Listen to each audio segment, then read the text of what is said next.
Nesse módulo 7 da nossa disciplina de hidrologia, nós vamos falar um pouco sobre probabilidade e período de retorno. Antes disso, apenas para fazer uma rápida revisão aí dos exercícios da aula passada, das aulas passadas, né? Nós trabalhamos um pouco então com declividade simples, declividade equivalente. Fizemos exemplos aí para declividade da calha do rio, né, ou do talvegue, e um exemplo então no córrego do Pasto Ruim, região de Chapadão do Sul, Mato Grosso do Sul. Falamos sobre a questão dos pontos, né, de referência, e também sobre a delimitação de bacias, né, que mostramos um exemplo simples aqui através do Google Earth, mas deixando bem claro que existem softwares próprios para isso, né? O Google Earth é apenas uma ferramenta que, por estar acessível, facilita. Então, né, o Google Earth ele auxilia a gente, né, em determinar altitude, distâncias, áreas, mas existem softwares que vão trabalhar aí com modelos digitais de elevação, como os GIS, né, o ArcGIS, QGIS, enfim, ferramentas aí que permitem você delimitar isso através de comandos, e então a precisão é muito maior, né? Bom, falando de probabilidade, então, probabilidade nada mais é do que o número de vezes que um determinado evento ocorreu, dividido pelo número total de dados, né? Então, nós estamos chamando aqui probabilidade do evento ocorrer de P, M, número de vezes que ocorreu, e N, número total de dados. Então, se um evento tiver ocorrido 10 vezes, num número total de 10 anos, ele tem 100% de probabilidade de ocorrer, né? É mais ou menos, então, por aí que nós vamos trabalhar os nossos dados. Mas, na hidrologia, nós falamos da probabilidade de excedência. Isso significa que é a probabilidade, né, que nós queremos estudar, entender melhor qual é a probabilidade de um evento meteorológico, ser excedido. Acontece que quando nós pensamos em exceder, dá sempre a impressão de algo maior, né? E a probabilidade de excedência ela pode ser tanto para mais como para menos. Vou citar alguns exemplos aqui. Bom, período de retorno, que aqui está como representado pela letra T, porque geralmente é o tempo, né? Esse período de retorno é um tempo, é 1 sobre P, ou seja, o inverso da probabilidade, né? Sempre que eu tenho 1 sobre algo, é o inverso daquilo. Então, é o tempo médio, né, ou o intervalo médio de tempo, estimado em anos, então no caso da hidrologia nós trabalhamos em anos, que um evento pode voltar a ocorrer ou ser superado, tá? Por exemplo, probabilidade de um evento de chuva intensa voltar a ocorrer ou ser ainda maior, então ser superado. Qual que é a probabilidade? Vamos dizer que nos últimos 10 anos a maior chuva em 24 horas, né, dentro de um dia, a maior chuva da região tenha sido 150 milímetros, né? E nunca mais voltou a ocorrer. Então, como que nós podemos ter essa probabilidade para quando for calcular uma obra hidráulica, uma obra na área de hidrologia, como nós saberemos se nós vamos calcular para chuvas de 150?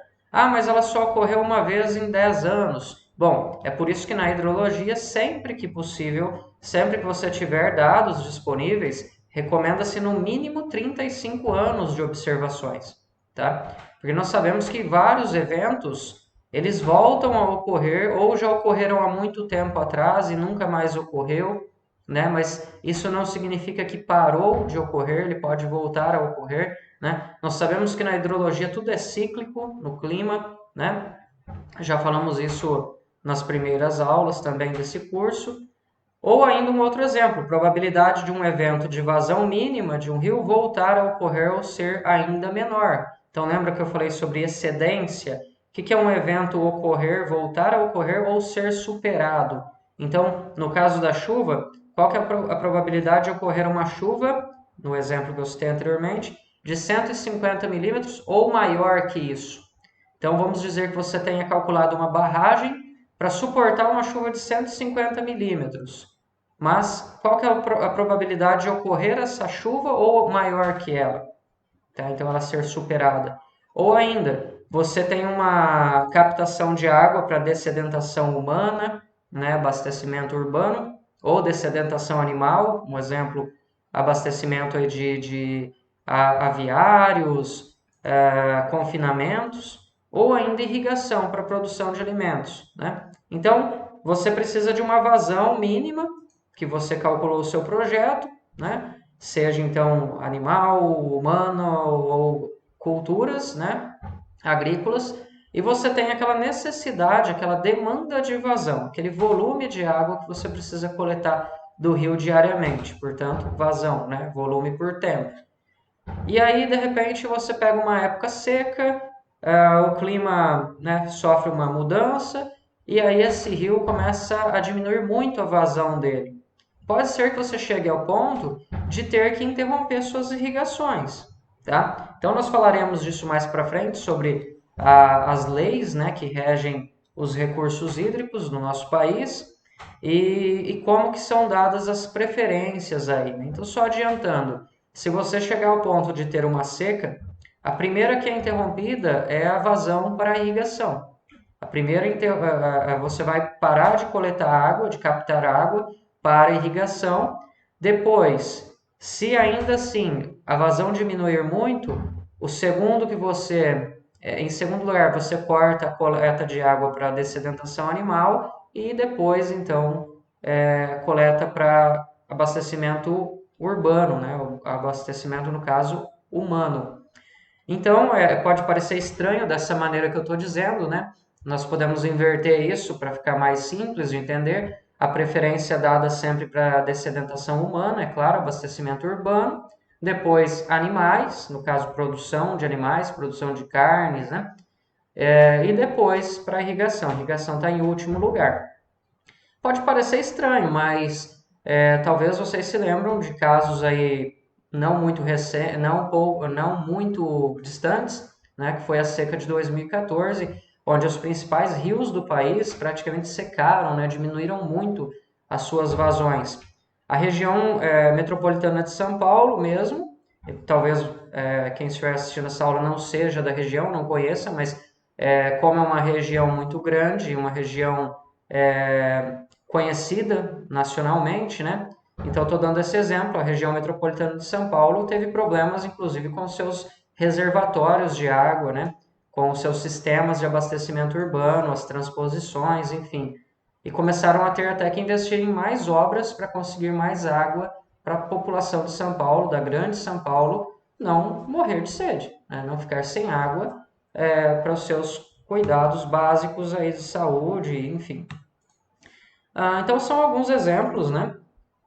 Quando você talvez não trabalha em regiões ou não mora em regiões de conflito de água, talvez a preocupação não seja tão grande, mas o fato é que sempre que você tem regiões que vai aumentando a indústria, vai aumentando a população, então vai aumentando o consumo de água e você passa a ter um cuidado maior, uma preocupação maior com o uso da água, com a poluição desta também, né?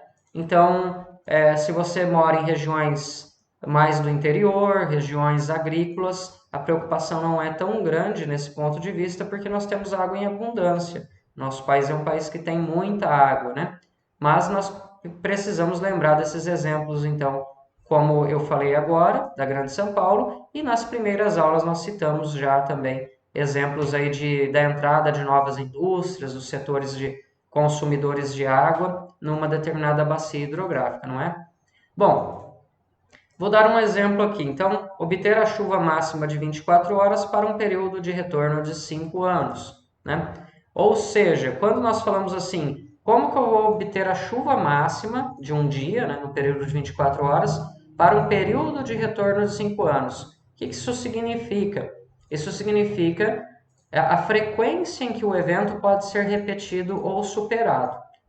Eu estava dando um exemplo de seca, né, de vazões mínimas de rio, e agora eu vou falar aqui em chuvas máximas, pensando em obras que podem se romper. Então, nós temos aí mais na área da engenharia civil represas, né? Ou se não ainda na área das ciências agrárias, pequenos reservatórios, pequenas represas que também são da área de atribuição profissional dos profissionais da área de ciências agrárias. Ou se não pontes, né? Que se uma chuva superar o volume do qual aquela obra foi construída, essa ponte pode ser levada embora, né, com a vazão do rio muito alta no momento da chuva. a vazão de cheia, né? Ou ainda terraços, né, que são muito comuns nas ciências agrárias, uma prática de conservação do solo importantíssima, e que se você planeja esse terraço para uma determinada chuva, e essa chuva voltar a ocorrer ou ser superada, esse terraço vai se romper, né? E aí nós temos um grande problema, um efeito dominó, que geralmente quando um terraço se rompe, ele rompe todos os outros abaixo dele, porque o terraço é construído, né, planejado para reter, para armazenar a água entre um terraço e outro, naquela área de contribuição dele, acima dele. Se um se rompe, dobra a vazão que ele precisa armazenar. Então, geralmente, quando um terraço se rompe, rompe todos os demais. Então, são obras que precisam de muita seriedade, de muito profissionalismo para serem construídas. Não é tão simples chegar lá e apenas fazer de qualquer jeito, porque se um se rompe, rompe todos os outros.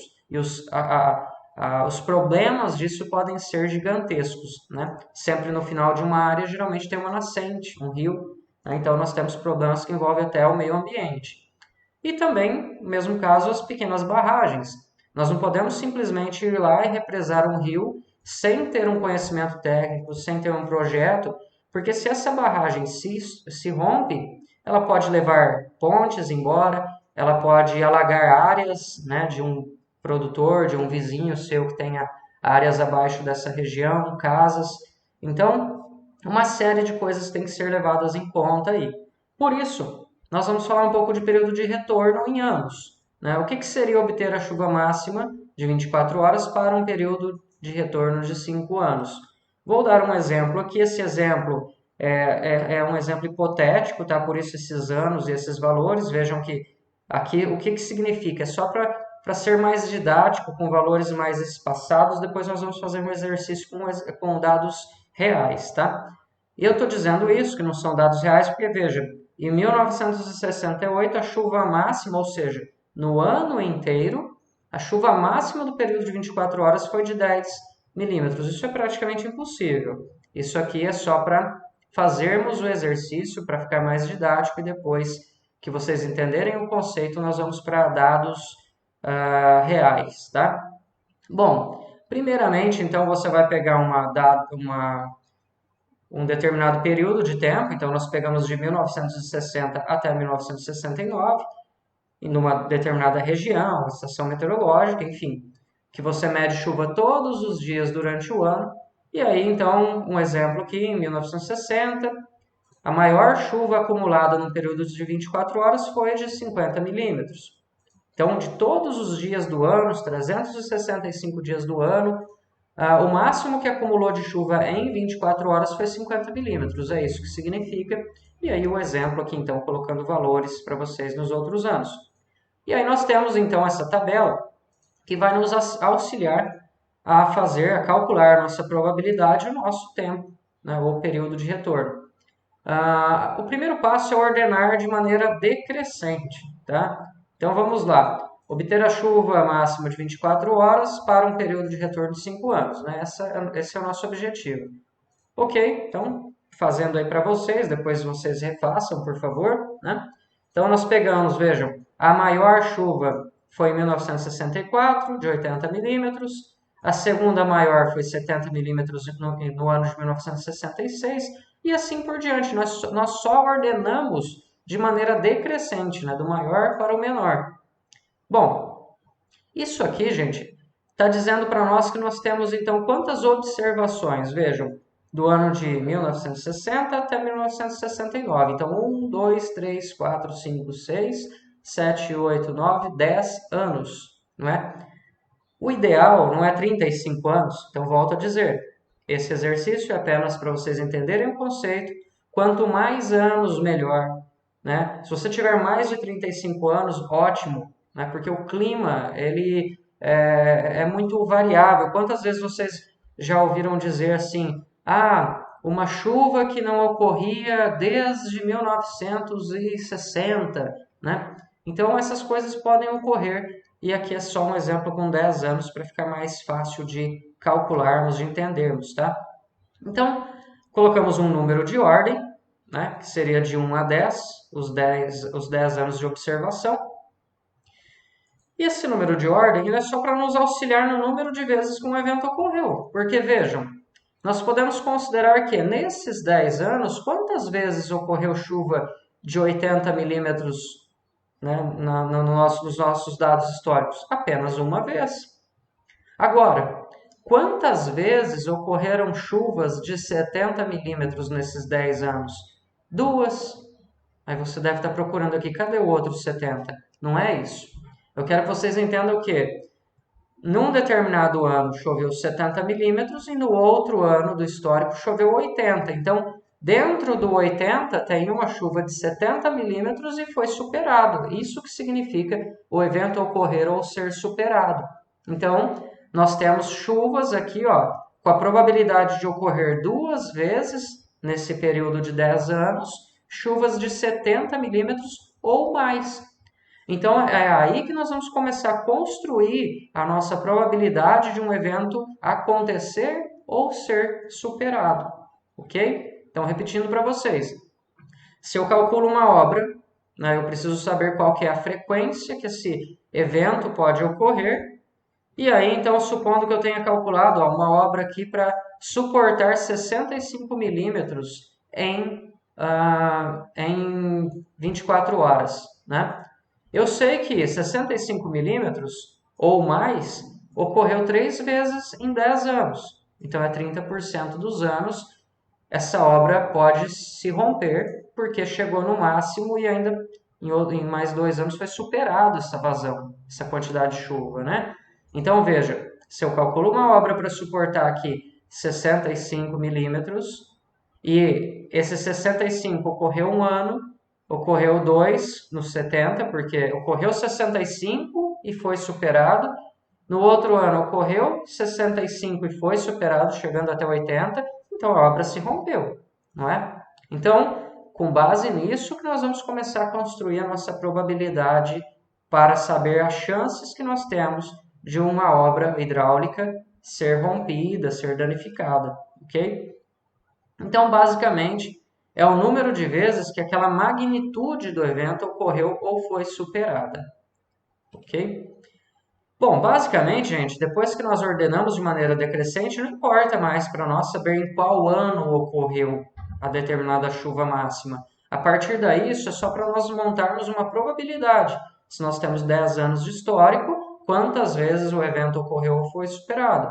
Se tivermos 100 anos de histórico, mesma coisa, tá? Quantas vezes aquele evento ocorreu nessa escala temporal? Tudo isso para construir a nossa probabilidade, que nada mais é do que m sobre n mais 1.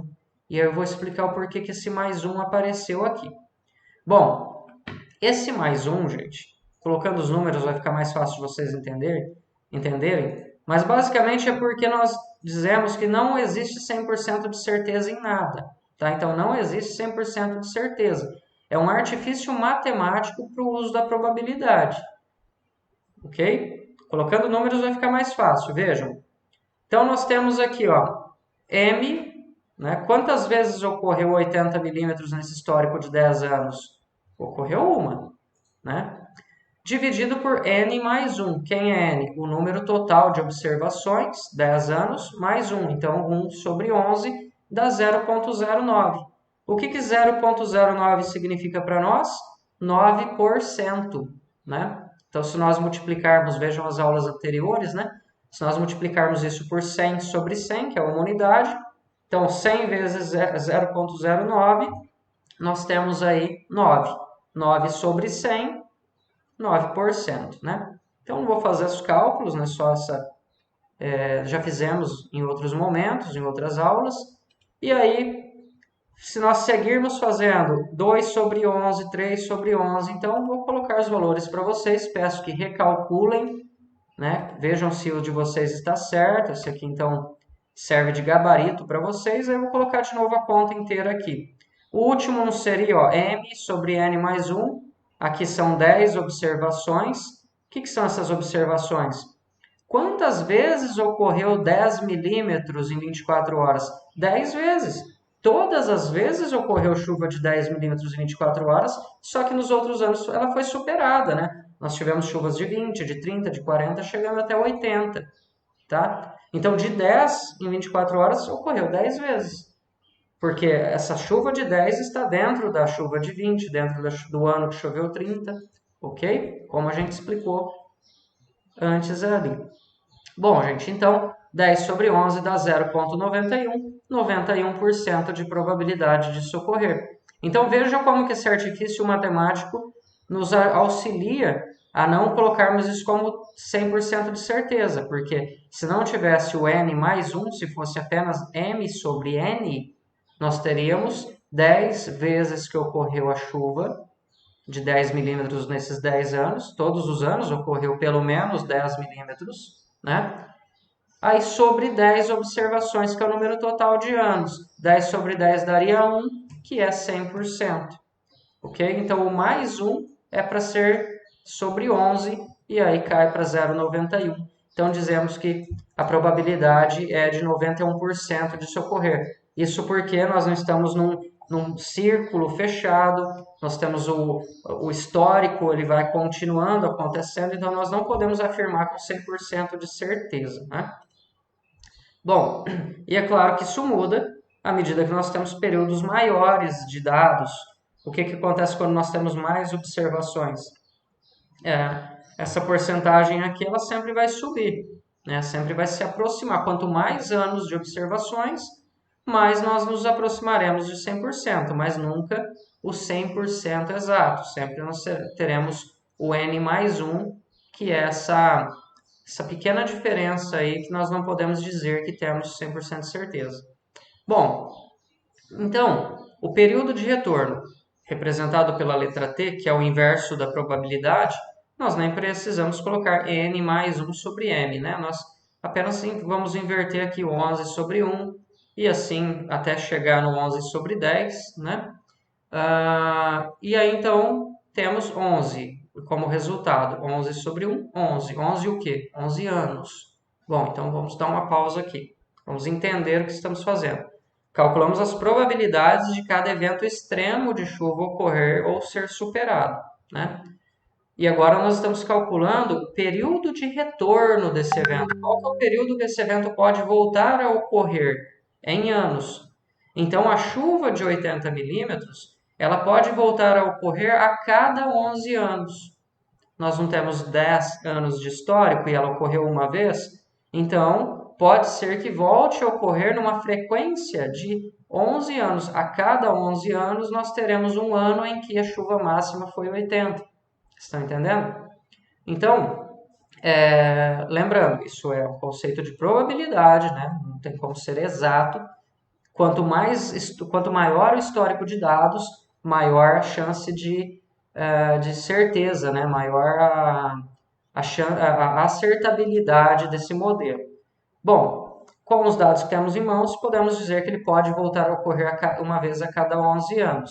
Mas o que isso significa de fato? Significa que, então, toda vez ocorreu 80 esse ano, daqui 11 anos ele vai voltar a ocorrer? É claro que não, nós não controlamos o clima. Isso significa apenas a frequência. Inclusive, como as variações climáticas são cíclicas, pode ser que a gente tenha ali, dentro de alguns anos, chuvas mais intensas, depois começamos a ter chuvas menores durante alguns anos em sequência e assim por diante. Então pode ser que num ano eu tenha o 80 milímetros e no outro ano de novo 80 milímetros. Só que então a probabilidade disso ocorrer ela vai diminuir, sendo que então se ocorreu 2 vezes seguidas, em 2 anos seguidos, nós teríamos 22 anos, né? 2 vezes de 11. O período de retorno seria equivalente a daqui 11 anos, 2 vezes os 11 anos, né? 22 anos, você pode voltar a ter um ciclo de chuvas intensas, ok? Então, 11 anos é apenas para marcar a frequência, o período de retorno dentro dessa probabilidade, né? Mas isso não significa que o evento vai ocorrer exatamente uma vez a cada 11 anos, certo? Ele pode ocorrer 2 vezes em 22 anos, 3 vezes em 33 anos, 4 vezes em 44 anos, nesse exemplo que nós estamos usando. e pode ser acumulado, pode ser próximo nos anos sequenciais, ok? Então, isso é só um conceito de probabilidade e período de retorno. Fazendo então para os demais anos, vejam então que nós temos aqui, ó, para uma chuva de 10 milímetros em 24 horas, nós temos um período de retorno de 1,1 ano, ou seja, todo ano ocorre pelo menos 10 milímetros em 24 horas. Entenderam? E é a partir daqui, desse período de retorno, que nós vamos estudar as nossas obras hidráulicas, por causa da reconstrução. Se eu calculo uma obra hidráulica para que ela tenha aí, supondo um terraço, tá? Se eu calculo ela para 3 anos de período de retorno, dentro desse histórico que nós temos de chuva, 3 anos estaria aqui, né? Entre uma chuva de 65 e uma de 60, ó. A chuva de 60, qual que é o período de retorno dela? 2,8 anos. A chuva de 65 milímetros em 24 horas tem um período de retorno de 3,7.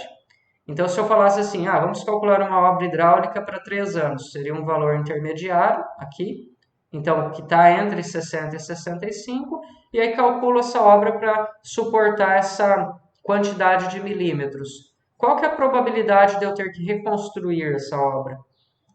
Uma vez a cada 3 anos. Uma vez a cada 3 anos eu vou ter que reconstruir, porque dentro do meu histórico de chuva, eu terei aí probabilidades desse evento ser superado, ou seja, chover mais do que esses 60 e poucos milímetros, né? Dentro de uma frequência de 3 anos. É isso que significa e é assim que nós utilizamos esses dados, tá? Então, para obter uma chuva máxima de 24 horas para um período de retorno de 5 anos, vejam, onde que está o período de retorno de 5 anos? É entre 3,7 e 5,5, certo? Então, é um valor intermediário, ou seja, 65 milímetros ocorre com uma frequência de 3,7 anos. 70 milímetros em 24 horas ocorre com uma frequência de 5,5. Como que nós encontramos para 5 anos exatamente? Veja, sempre nós teremos valores diferentes em função do número de anos que nós temos de observação, né? Tanto a probabilidade como o período de retorno, não importa para nós a altura de chuva acumulada, quanto choveu, né? Nós temos um número de ordem que vai nos dar a probabilidade, não é? Então, a chuva que ocorreu é só para nós sabermos com qual probabilidade, dentro do histórico de observação, e qual a frequência, qual o período de retorno, ok? Mas, nós temos como dizer assim, ó, para um período de 5 anos, que é um valor intermediário, qual seria a chuva máxima de 24 horas? Eu sei que será um valor entre 65 e 70. Então, para isso, nós temos que interpolar. Como eu já ensinei para vocês a interpolação, eu deixo isso como exercício para ser entregue até a próxima aula, ok? Então, vocês calcularão qual é a chuva máxima no período de retorno de 5 anos, que é um valor entre 65 e 70, e para vocês se exercitarem, treinem aí fazendo a interpolação, ok? Então, esse exercício fica para entregar, para ser entregue. Então, tá aí, ó, a interpolação entre esses valores, ok? Bom, um outro exercício proposto é encontrar a chuva máxima de 24 horas utilizando os dados históricos de Chapadão do Sul, Mato Grosso do Sul, para períodos de retorno de 1, 2, 3 até 12 anos. Então, eu estou pegando um exemplo de Chapadão do Sul, por quê? Porque eu vou mandar o histórico de dados por planilha de Excel para vocês, e aí vocês vão pegar para cada ano, para cada dia, vocês vão analisar cada dia do ano, né? Para cada mês, e dentro dos 365 dias, identificar qual foi a chuva máxima, ok? Então, vocês podem usar as ferramentas do Excel, né? Por exemplo, encontrar o ponto máximo, isso para quem entende um pouquinho de Excel é muito fácil, ou apenas visualmente mesmo, encontrando os maiores valores do ano, e aí, então, para cada ano vocês vão extrair um único valor que vai preencher a tabela que eu já dei de exemplo para vocês. Então, um exemplo aqui, de 2005 até 2017. No caso, eu vou atualizar a planilha, né? Então até 2020 agora. Só que como o ano de 2020 não está completo, pode ser que ainda ocorram chuvas maiores do que as que a gente já teve nesse início de ano em 24 horas. Então eu vou preferir deixar o ano de 2020 de fora. Nós vamos trabalhar de 2005 até 2019, que é o ano que já está fechado. Então, para cada ano, vocês vão encontrar qual é o valor em milímetros da chuva máxima do ano e preencher a tabela. O resto é fazer o que eu já ensinei a vocês. Então, ordenar de maneira decrescente, colocar o número de ordem, encontrar a probabilidade, o período de retorno, e aí vocês vão calcular, interpolando linearmente, cada valor de chuva para os períodos de retorno que eu citei aqui no slide anterior. Então, só lembrando, né? Então, de 1 a 12 anos, né? Para os períodos de retorno. Então, vocês vão fazer várias interpolações, é importante para vocês treinarem, ou ainda façam pelo Excel, né? Faz uma vez a equaçãozinha no Excel, depois fica fácil de você arrastar os dados aí e calcular para todos os intervalos.